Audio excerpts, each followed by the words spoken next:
Havia muita reclamação nessa época realmente de benefício de arbitragem, não benefício proposital, que eu não acredito que... Eu acredito um pouco, mas não, continua.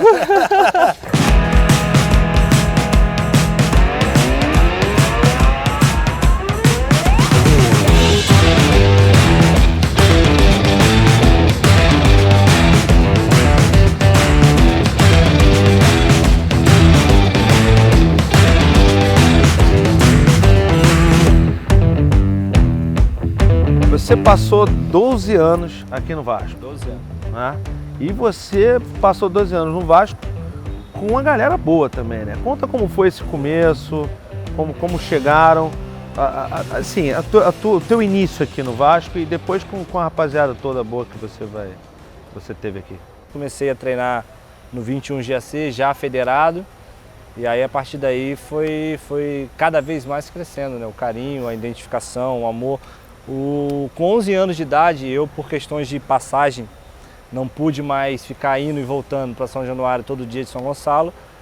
Aí eu fiquei mais ou menos uma semana sem vir treinar, onde o Zeica, o Saldanha na época era o diretor, ligando para saber cadê. E eu falava que não tinha mais condições de vir treinar minha mãe na época, né? Porque eu não tinha dinheiro de passagem, então eles abriram uma exceção.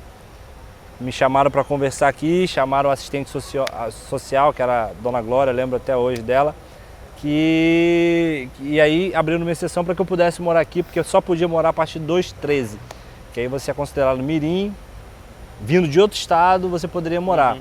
E aí eles abriram uma exceção lá, eu vim morar aqui com 11 anos de idade, de 11 para 12, e aí começou minha trajetória pelo Vasco. Vivi aí 8 anos na concentração, e passei por vários momentos aqui assistindo jogos, com meus companheiros na concentração, enfim. Eu consegui pegar uma fase do Vasco maravilhosa. Lançamento para a área, Luizão aí é perigoso, dominou Mauro Galvão, fez a finta, lindo lance, olha o gol, olha o gol, olha o gol! Ver os caras, os melhores jogadores aqui nesse campo e sonhar com tudo isso até que um dia eu pude realizar esse sonho de me tornar profissional também. 2009 foi um ano de reafirmação, né? Porque foi o ano que o Vasco caiu pela primeira vez. O ídolo chorou. Deixa quieto. Não quer falar.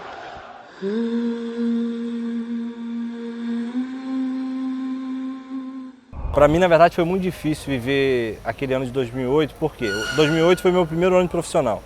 Subi logo após a Copa São Paulo, joguei um pouco mais com juniores, depois eu comecei a ir jogar com profissional, treinar com profissional, descer, até que pela primeira vez o Alfredo Sampaio, eu lembro até hoje, me levou para o jogo contra o Macaé aqui em São Januário, foi meu primeiro jogo.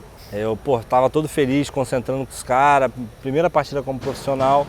Eu entrei nesse jogo, eu entrei na partida também, foi meu primeiro jogo como profissional em São Januário. Então, a partir dali, o Alfredo Sampaio caiu em 3, 4, 5 rodadas após. O vascaíno que fala mal do Alfredo Sampaio, se não fosse o Alfredo...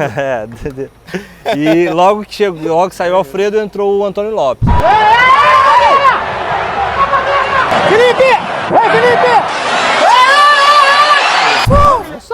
O Souza, aqui não, porra! Cara que eu tenho, um carinho, um respeito muito grande, o Antônio Lopes, me ajudou pra caramba, porque foi com ele que eu comecei a jogar titular. E no brasileiro mesmo tive uma sequência boa de titular, até que contra o São Paulo, no Morumbi, eu quebrei o metatarso, quebrei o pé, era meados de agosto, por aí. Eu queria estar ajudando e tal, de alguma forma, e não podia. Então doeu, mas passou, bola pra frente, chegou em 2009, veio o Dorival, mudou tudo praticamente, veio o Carlos, o Carlos Alberto, o Léo Lima, vários jogadores chegaram e eu não tinha ainda parado de sentir dor.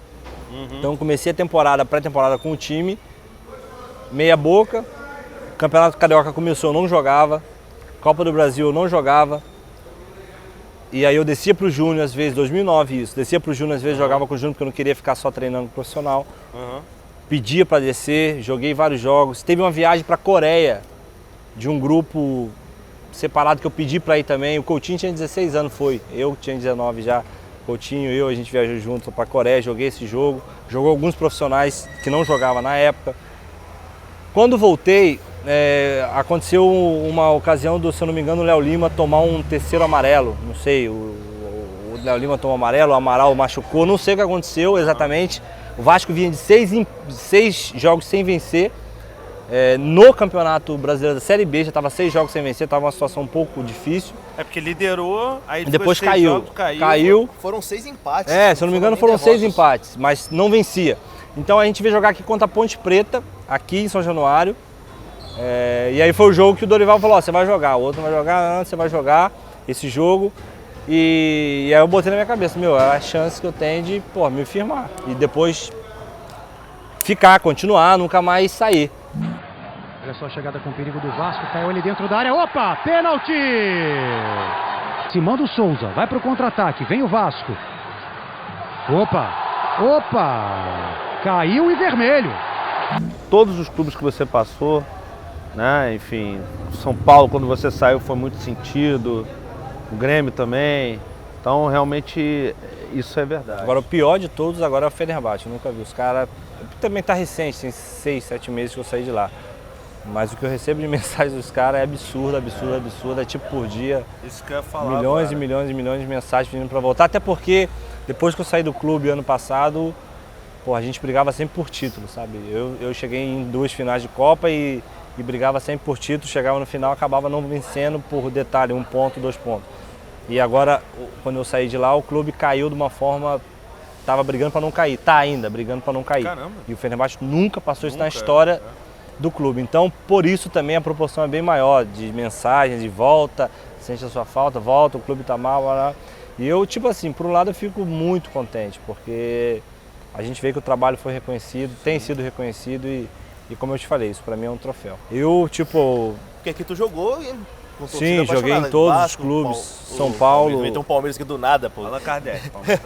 Vasco, Grêmio, São Paulo são torcidas gigantes. Sim, aqui. o Grêmio sobretudo aqui, o São Paulo, enfim, os caras são apaixonados, mas não se compara com o turco. Eu acho que turco, eu achava que o brasileiro amava futebol por ser o país do futebol, mas quando eu fui jogar lá, é uma experiência que eu acho que todo jogador um dia podia experimentar, porque às vezes tu joga um exemplo, joga no Barcelona, joga no Real Madrid, mas tu vai viver a atmosfera que tá dentro do estádio, seja do Fenerbahçe, do Besiktas, do Galatasaray, a atmosfera da torcida você não vai conseguir ter isso num Euro Clássico lá, da Barcelona e Real Madrid, todo mundo sentado, bate palma. E lá, meu irmão, é o estádio todo, não existe esse negócio de organizada com social, não, é o estádio todo pulando, os caras de senhora a adulto, o estádio balança mesmo, é uma parada meio louca.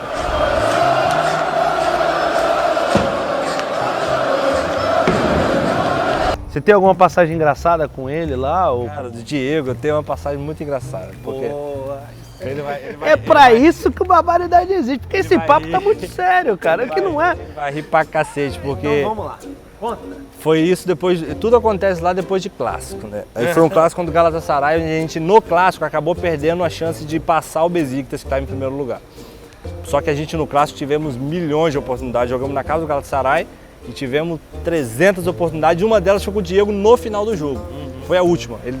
Esse jogo ele não entrou jogando, ele entrou durante a partida e teve uma oportunidade, não fez, preferiu tocar e deu um problema, ele discutiu com um turco, discutiu com ele, lá o capitão, ele discutiu com o turco durante o jogo. Aí engraçado que chegou no aí foi um empate com o Galatasaray fora de casa, mas pra gente foi um luto, né? Porque a gente jogou muito bem e tal, todo mundo quieto no ônibus voltando. Chegamos no estádio e fomos comer no centro de treinamento. Fomos jantar e aí tá um amigo, que era meu amigo de meio campo, volante, Topal, e um diretor vieram mostrar pro Diego uma imagem parada. Como se ele, o gol tava aberto, que você não chutou, só que a imagem parada. O Diego tava assim, de costa, o gol ali, ele não viu. E o Muslera tava saindo e ele tentou tocar mas aí, tiraram a foto como se o gol aqui vazio, ele, sabe? E mostrou. Aí o Diego ficou puto da vida. Aí o Diego ficou puto e eu já tava puto junto, peguei e fiquei puto com ele lá também. Falei, aí comecei a xingar os caras. Nada a ver, tomei as dores dele, nada a ver com a situação. Aprendeu a xingar em turco? Não, eu sei falar, em português mesmo. E aí eu tomei as dores dele lá, comecei a falar. Aí falei um monte de besteira. E o Diego também? O Diego mais ou menos, o Diego foi depois da causa. Eu comecei a falar um monte de besteira, daqui a pouco, mano, o maluco jogava comigo meio campo, ficou puto também comigo. E aí, comigo, porque eu tava falando besteira. Mano, eu falei, caraca, e aí veio pra cima de mim falando besteira, aí começou a separar, correria daqui, correria dali, todo mundo louco. E depois eu brinquei, Diego, o que eu fui tirar? Olha a merda que eu fui fazer. O pior que o turco fala muito U, né? Então, bu, bu, bu, bu, bu, bu, bu, e ele falando, xingando, fica bu, bu, bu, bu, bu, bu, bu, bu. Eu sei falar, filho da puta. Oros putudo. Eles falam. Isso aí é o que eu mais ouvi na primeira temporada lá. Pô, então você jogou bem na primeira temporada, hein? Não era só dos Contras, né? Porque infelizmente, eu sempre fui um cara meio polêmico nessa situação. E jogava clássico lá, eu fazia as paradas. Tipo, lá tem negócio de Fenerbahçe. Fenerbahçe, eles costumam zoar o Galatasaray no sentido de fazer assim, porque tem uma partida que é ganhar de 6-0 no clássico, então tudo pra ele, tipo, zoar eles é fazer assim. E eu fazia no estádio, tipo, tava jogando, a gente ganhando dos caras, no estádio deles mesmo, eu passava a torcida, fazia, aí começava, o Besiktas a mesma coisa. Uma vez eu expulsei o Quaresma e o Pepe, foi um no primeiro jogo da semi e o outro na segunda, e lance comigo. Mano, os caras do Besiktas invadiram meu Instagram, ameaçaram até a família, e escrevendo besteira. Então eu sempre tive esse problema com... E aí palavrão eu conheci bastante lá dos turcos. Oros putudo tá certo, né? Tá certo, tá certo. É isso mesmo. Sem clubismo nem nada, eu torço pelo bem do futebol carioca, porque eu acho que o futebol carioca bem... Hoje eu vejo assim com esses olhos também, tirando o Flamengo. Todo mundo que trabalhou com o Eurico, que teve um relacionamento com o Eurico, uma relação com o Eurico, fala muito bem dele, né? Tem que ser assim uma visão do que você sinceramente, viveu. eu não tive tanta oportunidade de estar com ele. Eu era molequinho,